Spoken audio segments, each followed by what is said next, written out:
in terms of Mr. Epstein's repayment to you, I think your counsel's also represented that he repaid you about $100 million in 2008. Would you have any knowledge of exactly how much he repaid you or how? No.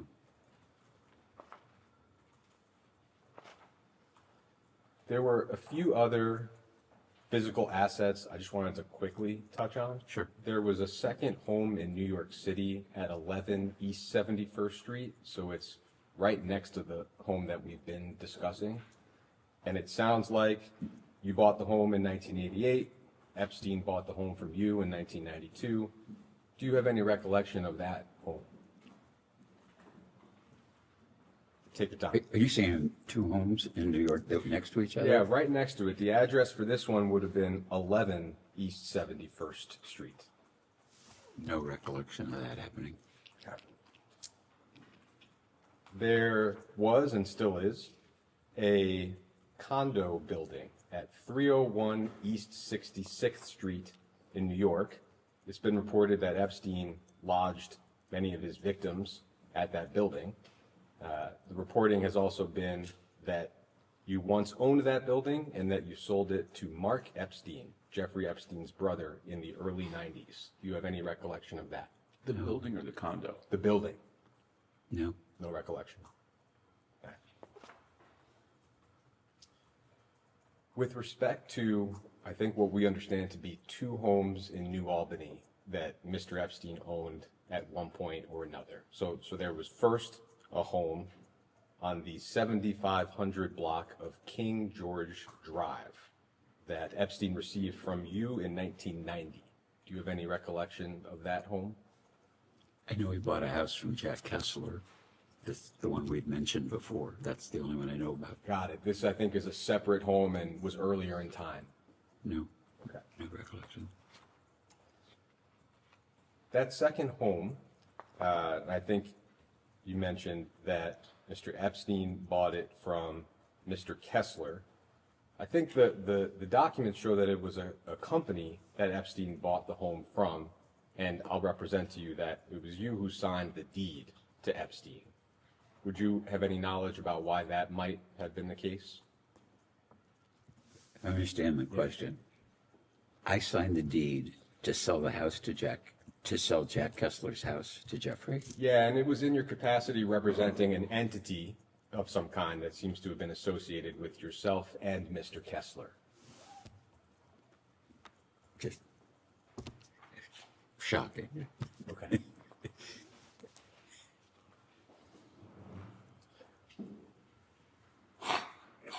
Does it ever occur to you that stuff like that could be just forgeries? I think in this case, He asked the not question. likely. No, I mean, it's like It's okay. me signing a deed to somebody else's house. It's just It's okay. okay. I'm sorry.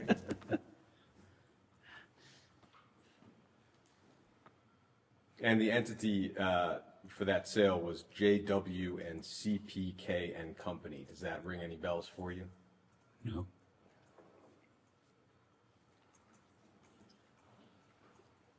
What is the history of that home, if you recall? In other words, was it originally built for Mr. Kessler to live in? Was it his primary residence? Yeah. And what do you recall as the purpose of the sale to Mr. Epstein? Why would Jeffrey Epstein, why did he buy that home, if you recall? First of all, I didn't recall that he bought it. I don't remember that. I know Jack had financial problems, and he came to me and said, I've got problems, I got to sell my house. That's all I recall about it. I don't think I was ever in the house. Do you recall Epstein purchasing it at the time? Were you aware of that? No, I wasn't.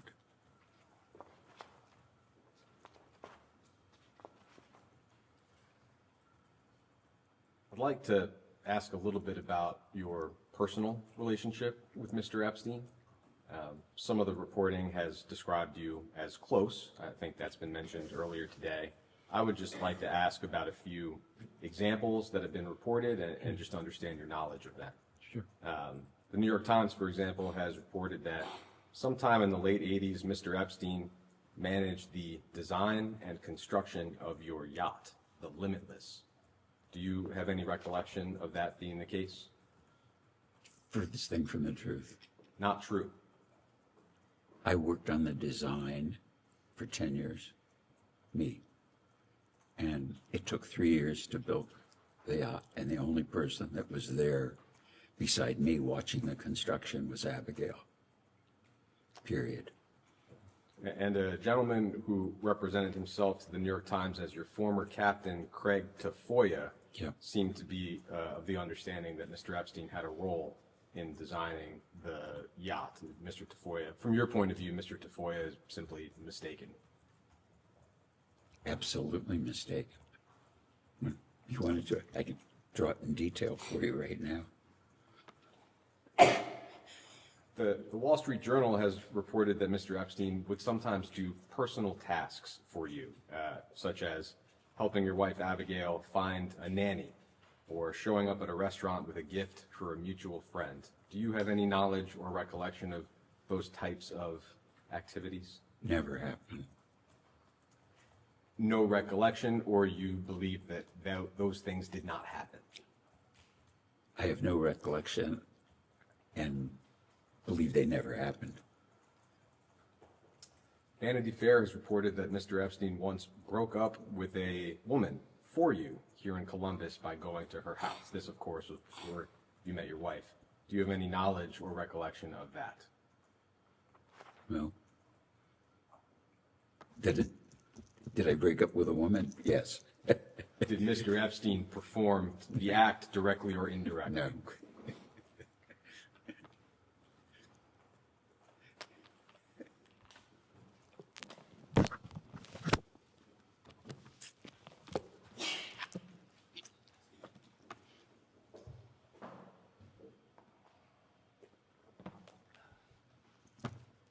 I'd like to introduce as Minority Exhibit G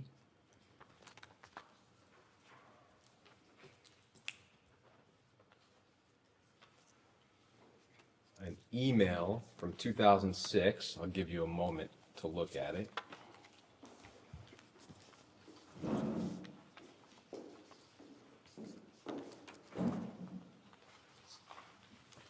I'll only be asking about a very short part, but feel free to scan it. What it looks like is an email from Mr. Epstein to somebody with a limited brands address, D. Larson. I don't know if you would have an idea of who that probably is. My admin, Don Larson. Great. Can we have a chance to just read the email? Sure, of course. Thanks.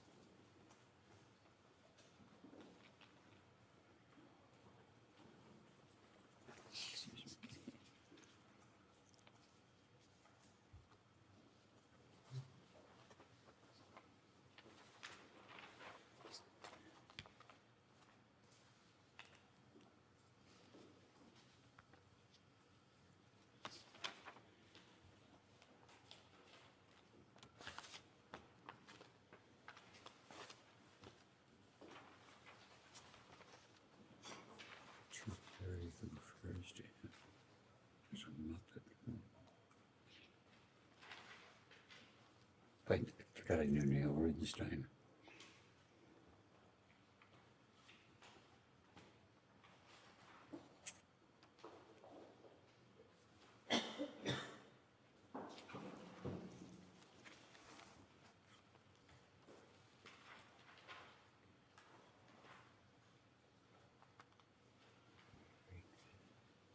And at a certain point, I'll just direct your attention to a sentence. Yeah. No, that's fine. It's just, he's not on this, so. Yeah. So, Just trying to get it. at the very end of this email, Mr. Wexner, I would say close to the very end, there's a sentence that starts with, I believe that this information. And if you see that, No, I'm where's sure that? your counsel can guide you to it. And I'll read that out loud. This is a long email. It seems to relate to business topics and people. But Epstein signs off by saying, I believe that this information belongs to you, and under gang stuff rules, I cannot simply be the repository of people's hushed calls and not share with you. And the subject of the email is, for Les's eyes only, please do not circulate. So the phrase gang stuff rules, is that a familiar phrase to you in this context?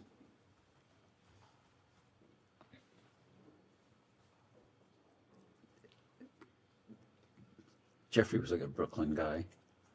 And he, in hindsight, he didn't use words like have a confidential discussion or my opinion or this is secret or private or confidential, personal, things that lawyers or accountants might use in normal language. He would say, this is gang stuff. Got it. So But that was just how he talked. it was a phrase that Mr. Epstein would use to mean confidential conversations. To me, yes. Okay. And this, I don't think I never used the other words, which in hindsight, I didn't. Like my wife would never say, it's between us, dear. You know, we just, they're words or phrases that you associate with some people. And to me, it was just kind of funny that this Brooklyn guy would talk about gang stuff and, gang stuff might be what he ate for dinner or something. would he use that phrase pretty commonly, whether it's in a verbal conversation or a written email? I don't specifically remember, but I don't think he ever said confidential or private. It was like his language. Okay, thank you. With respect to, we can move on from that email. With respect to the power of attorney that you gave Mr. Epstein 1991, I know it was discussed earlier. Could you just flesh out for us a little bit the theory of an unfettered power of attorney? In other words, it wasn't conditional or restricted to a particular account or particular type of asset. It covered, as we understand it, all of your assets, which is an enormous, I think, step of trust.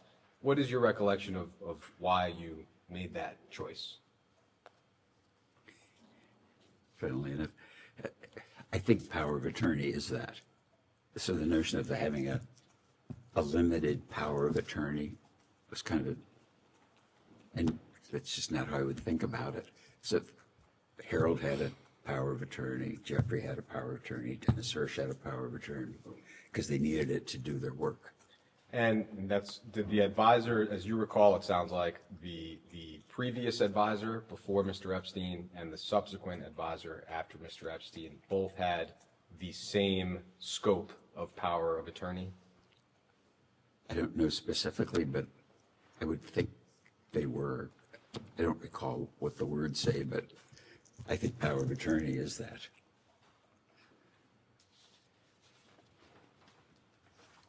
We've seen reporting, I think in the New York Times, that you accompanied Mr. Epstein to visit the White House in 1993, a few months after President Clinton took office. Do you have any recollection of that? Absolutely didn't happen. Didn't happen. Well, I'd been at the White House, but the only time I was at the White House when Clinton was president, he invited a group of like 20 CEOs from around the country to get feedback on the economy. And that was said. And I was there like the president of one of the lumber companies, the chairman of JP Morgan, Sears, companies like that. I was kind of the smallest fish in that bowl. But it was that purpose. And Mr. Epstein was not present. Of course not. So, as far as you know, you did not visit the White House under any administration with Mr. Epstein. I never visited the White House under any administration, under any circumstance with Mr. Epstein. Okay. That I'm positive of. The New York Times has also reported that at your 59th birthday party, Mr. Epstein acted as sort of a master of ceremonies. He would give toasts and introduce guests and arrange for some people such as Alan Dershowitz and Shimon Peres to attend. Do you recall the party that I'm describing? Well, Shimon was at a couple of birthday parties. I don't remember Jeffrey being there.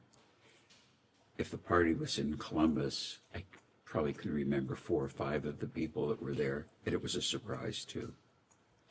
Do you recall, I suppose at any birthday party, but that one in particular, Mr. Epstein playing that sort of a role as a master of ceremonies of sorts? No. I'm thinking, even at the party that I was thinking about, the Shimon Peres, if you ask me who was there, he wouldn't have been on the list. It's not who I remember. It was a different kind of group of friends that Abigail picked to come to the party. But to the original question, do you recall Mr. Epstein ever acting as a master of ceremonies at a birthday party for you? No, absolutely not. Never.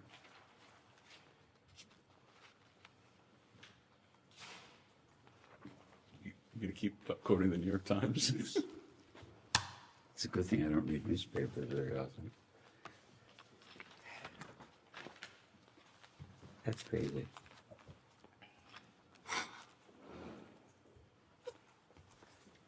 I'd like to introduce as Minority Exhibit H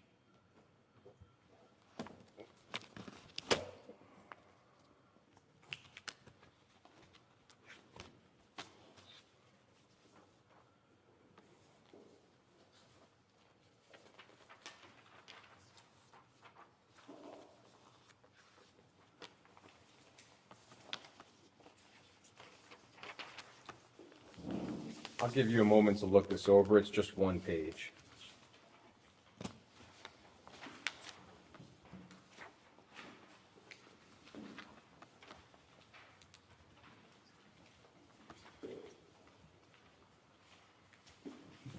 Make 3 copies.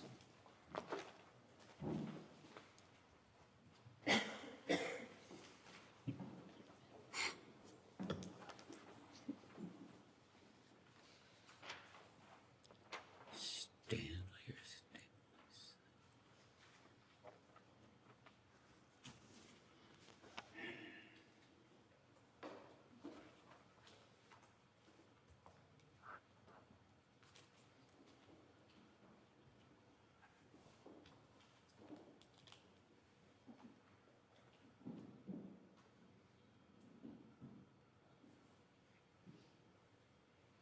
So this is a file that was part of the recent DOJ release, and it's some kind of draft or fully composed email from Mr. Epstein. It appears to be intended for you. We do not have knowledge of whether you ever received it. Did you ever receive this No. email? Sorry, just for the record. Did you ever receive this email? I never received this email. Underst- Letter or whatever it was. Understanding that you have not received it and therefore have not previously seen it, is that correct? Other than anything that counsel may have shown him. I would like to touch on a few discrete parts of it. Mr. Epstein, at one point early in the email, says that, quote, "I owe a great debt to you as frankly you owe to me." Would you have any sense of why he might feel that way in general, or did he ever express that type of a sentiment to you? No. When I saw this, like, I know in what you do or people do, they write letters to the file. I've never written one, like a memo to myself. And so I read this and I thought, this is like cover your ass kind of thing. And it just doesn't even sound the way he speaks. And just nonsense in it. He also said, quote, "As I'm sure you recall, you didn't sit with your mother or sister or Sharon when the conflict arose, as I did it for you. You didn't sit with Jack Kessler, Stanley, or Stanley's son. I did it for you." Do you have any sense of what Mr. Epstein might be referring to there? Well, I don't know what he's referring to about my mother or my sister. I know who Sharon was.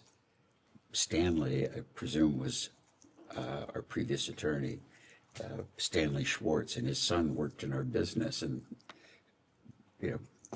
worked in it until he retired. So that I don't know what the hell he was talking about. Did you ever ask Mr. Epstein to mediate a dispute or otherwise insert himself into a dispute with the individuals he mentioned here, your mother or sister or Sharon, for example? No. Mr. Epstein also says that, quote, "Abigail and I sat, she asked many questions, she made many unfair, aggressive, and false accusations, none of which could have been fully answered without violating a confidence with you." Firstly, do you have an understanding of what he's referring to in terms of Abigail and he having a conversation? My wife and I have no secret, so the fact that he's having a secret, it's just nonsense.